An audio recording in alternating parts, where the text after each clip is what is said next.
আজ আমরা সালাতের সেই রূপটি দেখব যা আল্লাহ যুগে যুগে তার প্রিয় নবী রাসূল এবং সত্যিকারের মুমিনদের শিখিয়েছেন। হুজুররা আমাদের যে নামাজ শেখায় তা হলো নির্দিষ্ট দলের মার্কা, হাত ইঞ্চি মেপে বাঁধা এক জটিল কসরত। কিন্তু আম্বিয়া কেরাম ও প্রকৃত মুমিনদের সালাত ছিল এক বিপ্লবী ইবাদত, যা তাদের জীবন ও সমাজকে বদলে দিয়েছিল। সূরা মায়েদা আয়াত ১০৪। আর যখন তাদেরকে বলা হয়, আল্লাহ যা নাজিল করেছেন তার দিকে ও রাসূলের দিকে আসো, তারা বলে, আমরা আমাদের পিতৃপুরুষদের যার উপর পেয়েছি তাই আমাদের জন্য যথেষ্ট। যদিও তাদের পিতৃপুরুষরা কিছুই জানত না এবং হেদায়েতপ্রাপ্ত ছিল না, তবু প্রিয় দর্শক, লক্ষ্য করুন, যখনই মানুষকে বলা হয় আল্লাহর নাজিলকৃত কিতাবের দিকে আসো, তখনই তারা রক্ষণশীল হয়ে ওঠে। প্রচলিত নামাজের যে জ্যামিতিক রূপ, হাত বাঁধার বিভিন্ন স্টাইল, পায়ের ফাঁকা রাখার নিখুঁত পরিমাপ, এগুলো কি আল্লাহ তার কিতাবে বিস্তারিত এভাবে বলেছেন, নাকি এগুলো যুগের পর যুগ মানুষের তৈরি করা প্রথার অংশ? যখন আমরা আল্লাহর কিতাবের সহজ ও সরল সালাতকে বাদ দিয়ে মানুষের তৈরি জটিল বিধিবিধানকে ধর্ম বানিয়ে নেই, তখন আমরা আসলে এই আয়াতের নিন্দনীয় চরিত্রের অন্তর্ভুক্ত হয়ে যাই। সূরা তোহা আয়াত ১৪। ইন্নানি আনাল্লাহু লা ইলাহা ইল্লা আনা ফাবুদনি ওয়া আকিমিস সালাতা লিযিকরি। নিশ্চয় আমি আল্লাহ, আমি ছাড়া কোনো ইলাহ নেই, সুতরাং আমার ইবাদত করো এবং আমার শরণার্থে সালাত কায়েম করো। প্রিয় দর্শক, সালাতের মূল উদ্দেশ্য কি? আল্লাহ নিজেই উত্তর দিয়েছেন, আমার স্মরণের জন্য সালাত কায়েম করো। স্মরণ বা জিকির কখনো অবাধ্য ভাষায় হতে পারে না। আপনি যে ভাষার অর্থ বুঝেন না, সেই ভাষায় কি আপনার অন্তরে আল্লাহর প্রতি সত্যিকারের স্মরণ জাগ্রত হওয়া সম্ভব? প্রচলিত নামাজে আমরা যা পড়ি তার ১% অর্থ এদেশের সাধারণ মানুষ বুঝে না। তাহলে কিভাবে এই নামাজ আল্লাহর স্মরণের মাধ্যম হবে? এটি তো কেবল একটি আনুষ্ঠানিক দায়িত্ব পালন মাত্র, যেখানে অন্তরের সংযোগ সম্পূর্ণ অনুপস্থিত। সূরা ইব্রাহিম আয়াত ৪০। রাব্বিজআলনি মুকিসসালাতি ওয়া মিন যুররিয়াতি রাব্বানা ওয়া তাকাব্বাল দুআই। হে আমার রব, আমাকে সালাত কায়েমকারী বানান এবং আমার বংশধরের মধ্য থেকেও। হে আমার রব, আর আমার দোয়া কবুল করুন। প্রিয় দর্শক, হযরত ইব্রাহিম আলাইহিস সালাম আল্লাহর কাছে দোয়া করেছিলেন তাকে যেন সালাত কায়েমকারী বানানো হয়। নবীদের সালাত কোনো যান্ত্রিক আনুষ্ঠানিকতা ছিল না, তা ছিল আল্লাহর সাথে এক গভীর আত্মাধিক চুক্তি। অথচ আমাদের হুজুররা সালাতকে কেবল নামাজ পড়ার একটি রুটিন বানিয়ে দিয়েছে। নবী ইব্রাহিম সালাত পড়ার কথা বলেননি, কায়েম করার কথা বলেছিলেন, যা মানুষের জীবনে আল্লাহর আইন ও স্মরণকে প্রতিষ্ঠিত করে। হুজুররা এই কায়েম করার বিপ্লবী চেতনাকে মাটি চাপা দিয়ে শুধু হাত পা নাড়ানোর নিয়ম শিখিয়েছে। সূরা বনে ইসরাইল আয়াত ১১০। বলো, তোমরা আল্লাহ নামে ডাকো অথবা রহমান নামে ডাকো, যে নামেই তোমরা ডাকো না কেন তার জন্যই তো রয়েছে সুন্দর নামসমূহ। তুমি তোমার সালাতে স্বর উঁচু করো না এবং তাতে মৃদুও করো না, বরং এর মাঝামাঝি পথ অবলম্বন করো। প্রিয় দর্শক, কোরআনের এই স্পষ্ট মধ্যম পন্থাকে হুজুররা ফতুয়া দিয়ে ২ ভাগ করেছে। জোহর আসরে একদম বোবা হয়ে যাও, আর মাগরিব এশায় সশব্দে চিৎকার করো। অথচ আল্লাহ সালাতের সামগ্রিক সুরকে মধ্যম পন্থায় রাখতে বলেছেন। হুজুররা আল্লাহর কিতাবকে কেটে কুটে নিজেদের মন গড়া কায়দা জারি করেছে। সূরা বাকারা আয়াত ১৭৭। পূর্ব এবং পশ্চিম দিকে তোমাদের মুখ ফেরানোতে পণ্য নেই, কিন্তু পণ্য আছে আল্লাহ, পরকাল, ফেরেশতাগণ, সমস্ত কিতাব এবং নবীগণকে বিশ্বাস করলে এবং অর্থের প্রতি আসক্তি থাকা সত্ত্বেও আত্মীয়-স্বজন, পিতৃহীন, অভাবগ্রস্ত, মুসাফির, সাহায্যপ্রার্থী গণকে এবং দাস মুক্তির জন্য দান করলে, সালাত যথাযথভাবে কায়েম করলে ও যাকাত প্রদান করলে, প্রতিশ্রুতি পালন করলে এবং দুঃখ দৈন্য রোগবালা ও যুদ্ধের সময় ধৈর্য ধারণ করলে, এরাই তারা যারা সত্যপরায়ণ এবং ধর্মভীরু। প্রিয় দর্শক, মানুষ আচার সর্বস্ব ধর্ম পছন্দ করে, কায়দা কানুন, দিক বিদিক ঠিক করাকেই মানুষ আসল ধর্ম মনে করে। কিন্তু আল্লাহ এই আয়াতে মানুষের সেই ভ্রান্ত ধারণা ভেঙে চুরমার করে দিয়েছেন। তিনি বলেছেন, পূর্ব বা পশ্চিমে মুখ ফেরানোর মাঝে কোনো আসল পুণ্য লুকিয়ে নেই।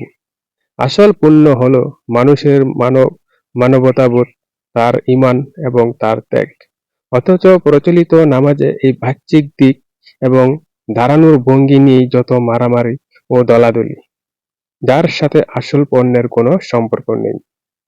সূরা মরিয়ম আয়াত ৩১। ওয়াজআলানি মুবারাকান আইনামান কুনতু ওয়া আওসানি বিসসালাতি ওয়াজ যাকাতি মা দুমতু হাইয়্যা। আর যেখানেই আমি থাকি না কেন, তিনি আমাকে বরকতময় করেছেন এবং যতদিন আমি জীবিত থাকি তিনি আমাকে সালাত ও যাকাত আদায় করতে আদেশ করেছেন। দর্শক, হযরত ঈসা আলাইহিসসালাম দোলনায় থাকা অবস্থায় অলৌকিকভাবে আল্লাহ যে নিদর্শনগুলোর কথা বলেছিলেন তার মধ্যে প্রথমটিই ছিল সালাত। নবীদের জীবনে সালাত ছিল আমৃত্যু আল্লাহর সাথে জুড়ে থাকার মাধ্যম। কিন্তু হুজুররা সালাতকে বানিয়েছে জান্নাত কেনার এক টোকেন বা সওদা। তারা কায়দা কানুনের এত শক্ত নিয়ম বানিয়েছে যে সাধারণ মানুষ মনে করে হুজুরদের মতো নিখুঁত আরবি এবং জ্যামিতিক কসরত না পারলে বুঝি আল্লাহর সাথে যোগাযোগই করা যাবে না। অথচ নবীদের সালাত ছিল অত্যন্ত সহজ ও সাবলীল। সূরা মরিয়ম আয়াত ৫৪। আর স্মরণ করো এই কিতাবে ইসমাঈলকে, সে ছিল সত্যিকারের ওয়াদা পালনকারী এবং সে ছিল রাসূল, নবী। পরের আয়াত। আর সে তার পরিবার পরিজনকে সালাত ও যাকাতের নির্দেশ দিত এবং সে ছিল তার রবের সন্তুষ্টিপ্রাপ্ত। প্রিয় দর্শক, নবী ইসমাঈল আলাইহিসসালাম তার পরিবারকে সালাতের আদেশ দিতেন, কারণ সালাত ছিল পরিবারের চরিত্র ও নৈতিকতা রক্ষার প্রধান হাতিয়ার। আর আজকের হুজুররা সমাজকে কি শেখাচ্ছে? তারা নামাজকে বানিয়েছে সামাজিক প্রভাব খাটানোর অস্ত্র। নিজে নামাজ পড়ে অন্যকে জাহান্নামী ফতোয়া দেওয়াই যেন এদের কাজ। নবীদের সালাত মানুষকে আল্লাহর প্রিয় পাত্র বানাতো, আর হুজুরদের শেখানো দেমাগী নামাজ মানুষকে অহংকারী ও ফতুয়াবাজ বানাচ্ছে। সূরা নিসা আয়াত ৪৩। হে বিশ্বাসীগণ, তোমরা নেশার অবস্থায় সালাতের নিকটবর্তী হয়ো না। প্রিয় দর্শক, এই আয়াতটি অত্যন্ত বৈপ্লবিক। আল্লাহ বলেছেন নেশাগ্রস্ত অবস্থায় নামাজের ধারে কাছে যেও না, কারণ তখন মানুষ কি বলছে তা বুঝতে পারে না। তার মানে নামাজ কবুল হওয়ার বা নামাজ আদায়ের মূল শর্তই হলো আপনি মুখে যা বলছেন তা আপনার সচেতন মস্তিষ্কে অনুধাবন করতে হবে। অথচ আজ আমাদের দেশের কোটি কোটি মুসল্লি সুস্থ স্বাভাবিক অবস্থায় নামাজে দাঁড়িয়েও জানে না সে আল্লাহর সামনে দাঁড়িয়ে কি বলছে। তারা যা বলছে তা বুঝতেই পারছে না। তাহলে নেশাগ্রস্ত ব্যক্তির সাথে এই অবাধ্য নামাজের পার্থক্যটা কোথায় রইল? সূরা তোহা আয়াত ১৩২। ওয়ামুর আহলাকা বিসসালাতি ওয়াসতাবির আলাইহা লা নাসআলুকা রিজকান নাহনু নারযুকুকা ওয়াল আকিবাতু লিত্তাকওয়া। আর তোমার পরিবার পরিজনকে সালাত আদায়ের আদেশ দাও, নিজেও তার উপর অবিচল থাকো। আমি তোমার কাছে কোনো রিজিক চাই না, আমি তোমাকে রিজিক দেই। আর শুভ পরিণাম তো মুত্তাকিদের জন্য। প্রিয় দর্শক, আল্লাহ স্বয়ং রাসূল সাল্লাল্লাহু আলাইহি সাল্লামকে সালাতের উপর অবিচল থাকার নির্দেশ দিচ্ছেন। নবীদের সালাত ছিল চরম সংকটেও আল্লাহর উপর ভরসা রাখার প্রধান চাবিকাঠি। অথচ আমাদের হুজুররা সালাতকে বানিয়েছে তাদের রুটি-রুজির বাণিজ্য। তারা মিলাদ, খতম আর জানাজার নামাজের বিনিময়ে টাকা নেওয়া, হাদিয়া খোঁজা। যে সালাত ছিল নবীর চোখের শীতলতা, হুজুররা সেটাকে বানিয়েছে তাদের ব্যবসার মূলধন। সূরা হুদ আয়াত ৮৭। তারা বলল, হে শুআয়ব, তোমার সালাত কি তোমাকে এই নির্দেশ প্রদান করে যে, আমাদের পিতৃপুরুষগণ যাদের ইবাদত করত, আমরা তাদের ত্যাগ করি, অথবা আমাদের সম্পদে আমরা ইচ্ছামতো যা করি তাও? তুমি তো বেশ সহনশীল সুবোধ। প্রিয় দর্শক, চুলচেরা বিশ্লেষণ করে দেখুন এই আয়াতটি। কাফেররা নবী শুআয়ব আলাইহিস সালামকে বলেছিল, আপনার নামাজ কি আমাদের অর্থনীতি ও সমাজনীতি নিয়ন্ত্রণ করার নির্দেশ দেয়? অর্থাৎ নবীদের সালাত এমন ছিল যা দুর্নীতিগ্রস্ত সমাজ, সুদখোর ব্যবসায়ী আর পাপাচারের ভিত কাঁপিয়ে দিত। আর আজকের হুজুরদের নামাজের দিকে তাকান। বড় বড় সুদখোর, ঘুষখোর, স্বৈরাচারী শাসকরা হুজুরদের পেছনে প্রথম কাতারে দাঁড়িয়ে নামাজ পড়ে, কিন্তু তাদের সিংহাসন কাঁপে না, কারণ হুজুরদের এই নামাজে সমাজ পরিবর্তনের কোনো ক্ষমতা নেই। এটি কেবলই একটি নিষ্প্রাণ ধর্মীয় আচার। সূরা মুমিনুন আয়াত ১। কাদ আফলাহাল মুমিনুন। অবশ্যই মুমিনগণ সফল হয়েছে। পরের আয়াত। আল্লাযীনা হুম ফি সালাতিহিম খাশিউন। যারা নিজেদের সালাতে বিনয় অবনত। প্রিয় দর্শক, আল্লাহ মুমিনদের সালাতের এক মহাসত্য তুলে ধরেছেন। তাতে থাকতে হবে খুশু বা পরম বিনয় ও একাগ্রতা। কিন্তু হুজুরদের মাসালার কিতাবগুলো খুলে দেখুন, সেখানে বিনয় বা অন্তরের একাগ্রতা নিয়ে কোনো আলোচনা নেই। সেখানে আছে বা কয় আঙ্গুল ফাঁকা থাকবে, সেজদায় হাত আগে পড়বে নাকি হাঁটু আগে পড়বে। তারা পুরো সালাদকে এক জ্যামিতিক ল্যাবরেটরি বানিয়ে ফেলেছে। ফলে মানুষের অন্তর থেকে বিনয় হাওয়া হয়ে গেছে। রয়ে গেছে কেবল কিছু যান্ত্রিক রোবটিক অঙ্গভঙ্গি। সূরা আনকাবুত আয়াত ৪৫। তোমার প্রতি যে কিতাব ওহী করা হয়েছে তা থেকে তেলাওয়াত করো এবং সালাত কায়েম করো। নিশ্চয়ই সালাত অশ্লীল ও মন্দ কাজ থেকে বিরত রাখে, আর আল্লাহর স্মরণই তো সর্বশ্রেষ্ঠ। আল্লাহ জানেন যা তোমরা করো। এটি হলো সালাতের লিটমাস টেস্ট বা এসিড টেস্ট। আল্লাহ গ্যারান্টি দিচ্ছেন সালাত মানুষকে অন্যায় থেকে দূরে রাখবে। কিন্তু আমাদের সমাজের দিকে তাকান। ৫ ওয়াক্ত নামাজি মানুষও ঘুষ খাচ্ছে, সুদের ব্যবসা করছে, ওজনে কম দিচ্ছে, মিথ্যা বলছে। কেন? কারণ তাদের এই নামাজ আল্লাহর সালাত নয়। এটি মানুষের তৈরি একটি প্রথা, যা কেবল শরীরের চামড়াকে স্পর্শ করে, মানুষের আত্মাকে স্পর্শ করে না। যদি নামাজ চরিত্র বদলাতে না পারে, তবে সেই নামাজ কোরআনের নামাজ হতে পারে না। সূরা মাউন আয়াত ৪ থেকে ৬। সুতরাং দুর্ভোগ সেই সালাত আদায়কারীদের জন্য যারা নিজেদের সালাত সম্বন্ধে উদাসীন, যারা কেবল লোক দেখানোর জন্য তা করে। প্রিয় দর্শক, কি ভয়ানক কথা! আল্লাহ নামাজীদের জন্য ধ্বংসের বা দুর্ভোগের বার্তা দিচ্ছেন, কারণ তাদের নামাজ লোক দেখানো। আজকের হুজুরদের দিকে তাকান, তাদের জুব্বা কুব্বা, তাদের নামাজের রাজকীয় ভঙ্গি, সবকিছুর মধ্যে একটা লৌকিকতা আর সামাজিক প্রভাব বিস্তারের চেষ্টা। সাধারণ মানুষকে তারা ভয় দেখায়, আর নিজেরা ধার্মিকতার একচিটে লাইসেন্স নিয়ে বসে আছে। এই সালাত আল্লাহর কাছে পৌঁছায় না, তা কেবলই এক আত্মপ্রবঞ্চনা। সূরা হজ আয়াত ৩৭। আল্লাহর কাছে পৌঁছায় না এগুলোর গোশত ও রক্ত, এবং তার কাছে পৌঁছে তোমাদের তাকওয়া। এভাবেই তিনি সেসবকে তোমাদের অধীন করে দিয়েছেন, যাতে তোমরা আল্লাহর তাকবীর পাঠ করতে পারো। এই জন্য যে তিনি তোমাদেরকে হেদায়েত দান করেছেন।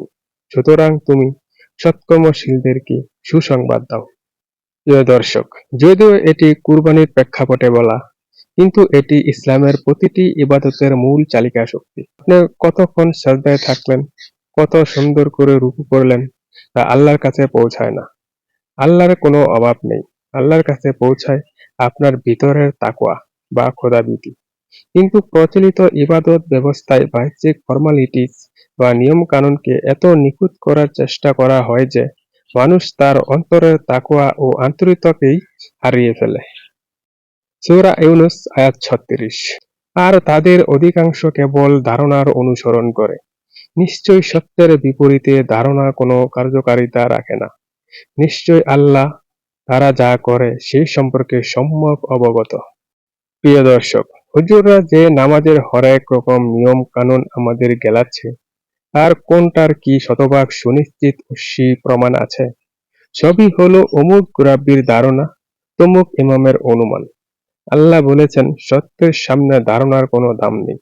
অথচ হুজুররা আল্লাহর স্পষ্ট কিতাবকে বুড়ো আঙ্গুল দেখিয়ে মানুষের অনুমান ভিত্তিক ফতুয়া দিয়ে কোটি কোটি মানুষের ইবাদত নিয়ন্ত্রণ করছে। সালাতের মতো একটি প্রধান বিষয় কেন মানুষের অনুমান বা ধারণার উপর ছেড়ে দেওয়া হবে? আমাদের ফিরে আসতে হবে সুনিশ্চিত জ্ঞানের আধার অপবিত্র কোরআনের দিকে। সূরা আরাফ আয়াত ৩। ইত্তাবিউ মা উনজিলা ইলাইকুম মির রাব্বিকুম ওয়া লা তাত্তাবিউ মিন দুনিহি আউলিয়া কালিলাম মা তাযাক্কারুন। তোমাদের প্রতি তোমাদের রবের পক্ষ থেকে যা নাজিল করা হয়েছে তার অনুসরণ করো এবং তাকে ছাড়া অন্য অভিভাবকের অনুসরণ করো না। তোমরা সামান্যই উপদেশ গ্রহণ করো। প্রিয় দর্শক, আল্লাহর আদেশ শুধু রবের পক্ষ থেকে যা নাজিল করা হয়েছে তাই মানো। কিন্তু হুজুররা নিজেদেরকে আল্লাহর আর বান্দার মাঝখানে দালাল হিসেবে দাঁড় করিয়েছে। তারা নিজেদের এমন এক আসনে বসিয়েছেন যে সাধারণ মানুষ এখন আল্লাহকে ভয় পাওয়ার চেয়ে হুজুরদের ফতোয়াকে বেশি ভয় পায়। তারা মানুষকে কোরআনের আলো থেকে দূরে রেখে নিজেদের অন্ধ অনুসারী বানিয়ে রাখছে। কাজেই সালাত কোনো যান্ত্রিক কথা নয়, এটি আল্লাহর সাথে বান্দার সরাসরি ও সচেতন সংযোগ। আসুন, অন্ধ অনুকরণ ছেড়ে আল্লাহর কিতাবকে আঁকড়ে ধরি এবং সালাতকে তার আসল রূপে জীবনে প্রতিষ্ঠা করি। আল্লাহ আমাদের সত্য জানার ও বুঝার তৌফিক দান করুন। সালামুন আলাইকুম।